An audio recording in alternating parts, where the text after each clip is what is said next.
The Assembly will hear. L'Assemblée va maintenant entendre une déclaration de son Excellence Elio Di Rupo, Premier ministre du Royaume de Belgique. Je demande au protocole d'escorter son Excellence. I have great pleasure in.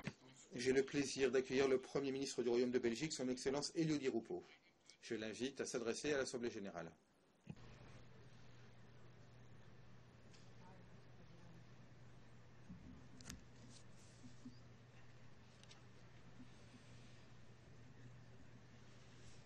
Myriam Riva, Emmanuel Riva, Dominique Savrier, Alexandre Strenz.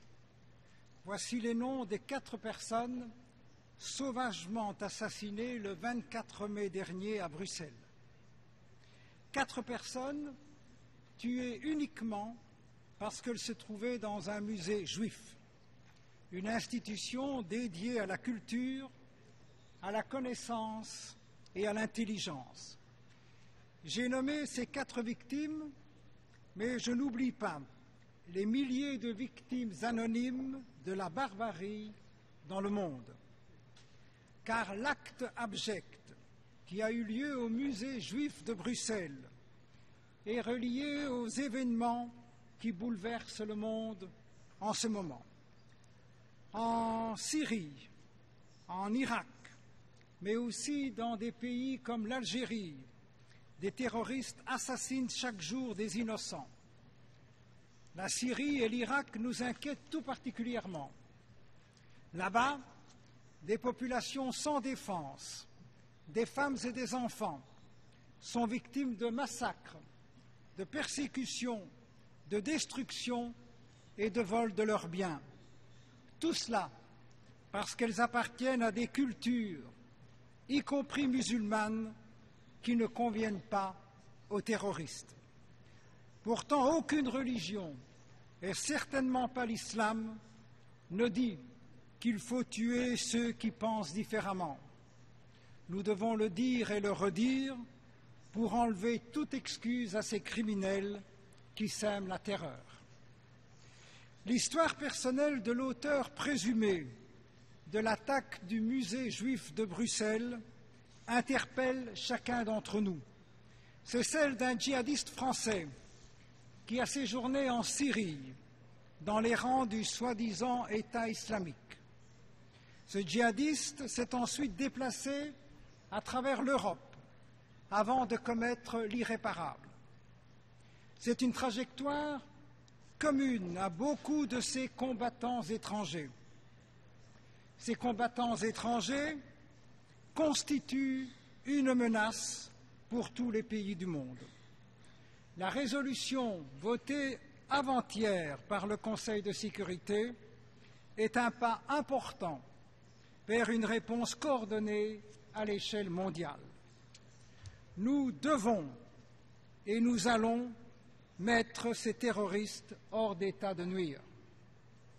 Au-delà du soutien humanitaire qu'elle a déjà apporté à la population irakienne, la Belgique vient de décider l'envoi de 6 chasseurs F-16 en soutien à la lutte contre le terrorisme en Irak.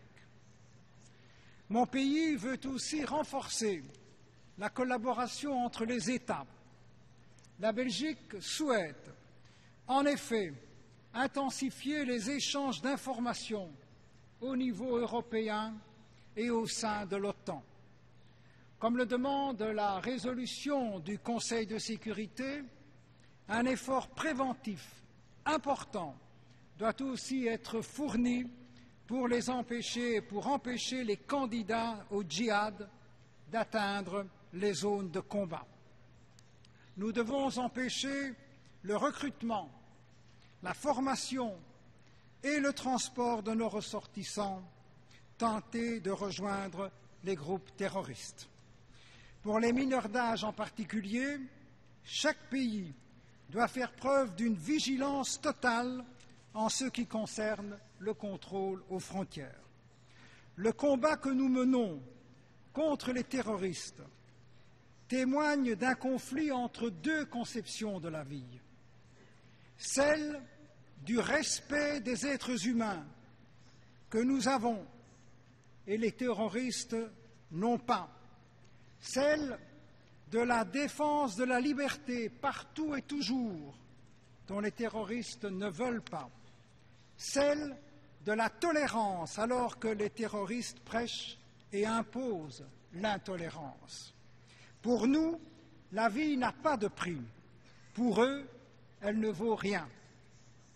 Mes chers collègues, nous le savons, les actions militaires ne suffisent pas. Ici comme là-bas, ce qu'il faut, c'est privilégier l'éducation, l'accompagnement pédagogique, l'ouverture à autrui et au monde. Notre objectif doit être de déradicaliser les radicaux violents.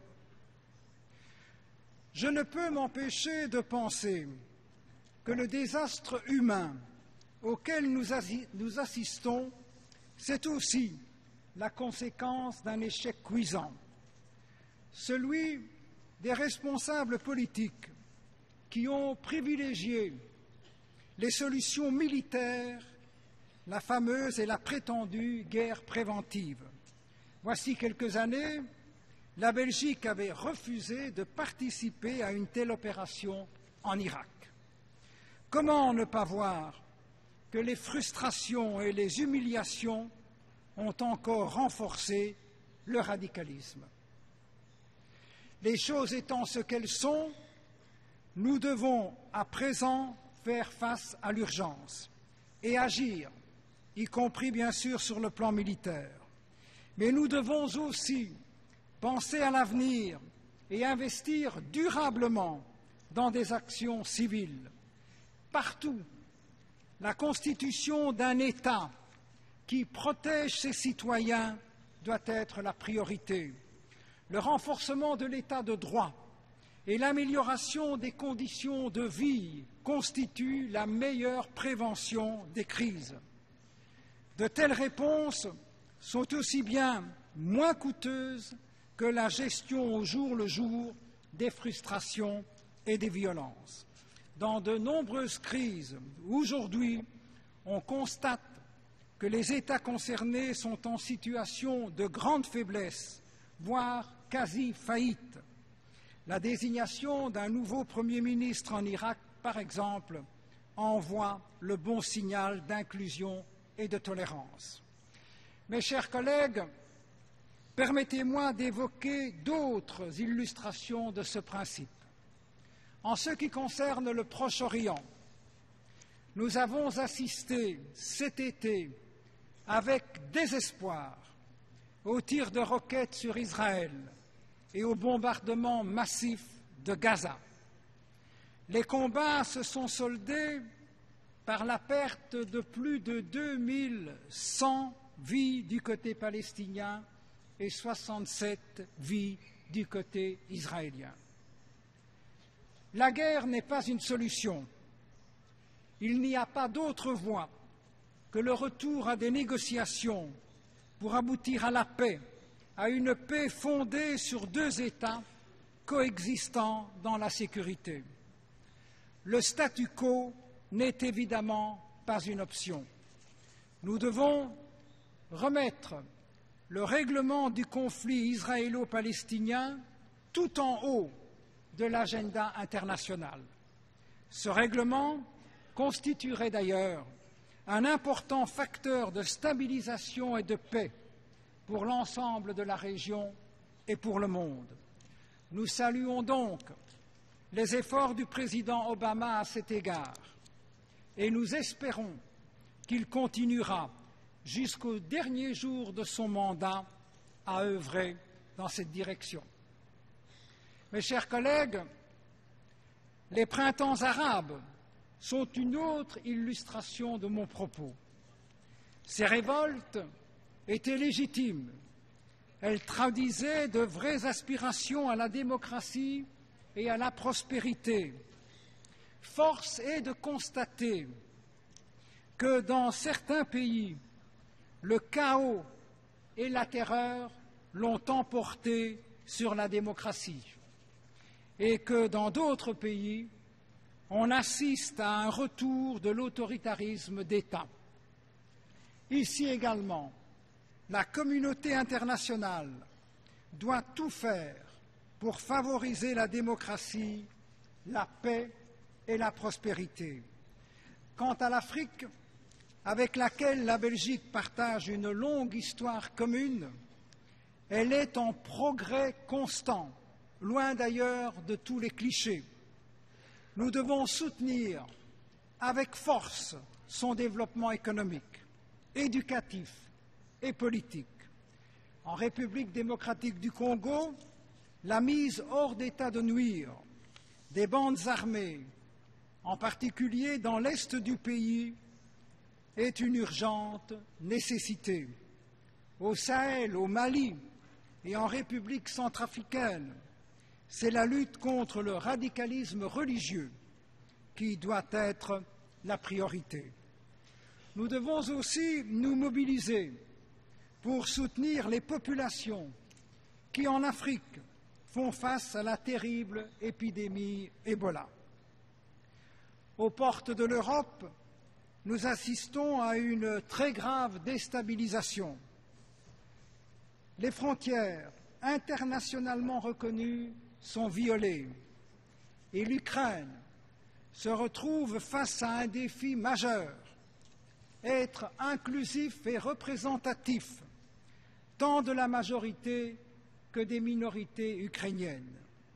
Quant à l'avion du vol MH17, dans lequel 6 ressortissants belges, 6 compatriotes, ont péri, les éléments actuellement connus sont accusateurs et nous attendons avec impatience le rapport final des experts indépendants qui doivent avoir accès libre au site et des réponses à toutes leurs demandes.